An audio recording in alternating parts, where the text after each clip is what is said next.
रजौली।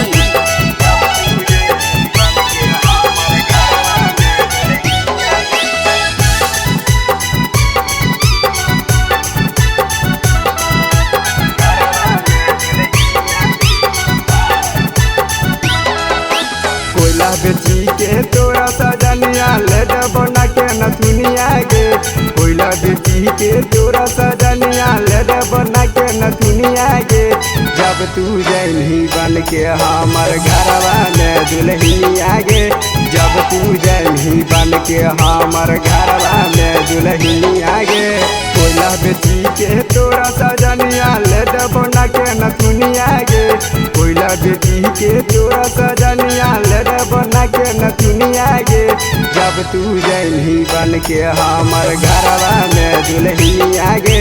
जब तू जैनही बन के हमर घरवा में दुल्हनिया गे।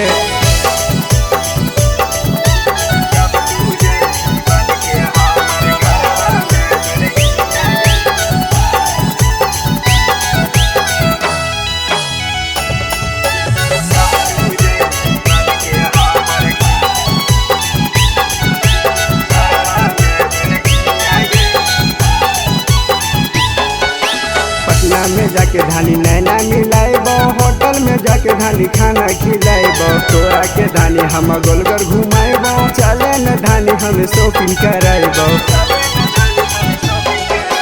पटना में जाके धानी नैना मिलाइबो। होटल में जाके धानी खाना खिलाइबो। तोरा के धानी हम गोलघर घुमाइबो। चले न धानी हम शॉपिंग कराइबो। प्यार से दे दे चुमा सजनिया ले दे बना के नथुनिया गे।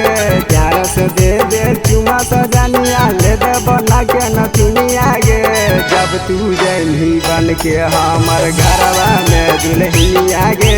जब तू जैनही बन के हमर घरवा में दुल्हनिया गे।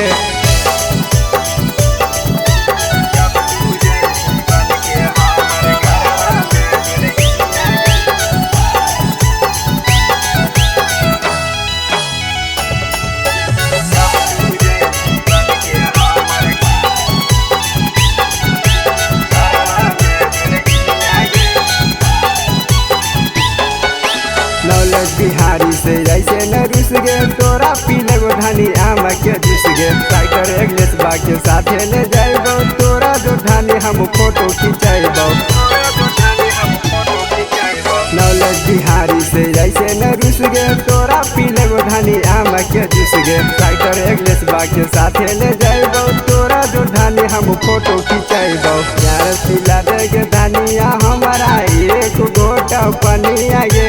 यार पिला देगे धानिया हमारा एक गोटा पनिया गे। जब तू जैनही बन के हमर घरवा में दुल्हनिया गे। जब तू जैनही बन के हमर घरवा में दुल्हनिया गे।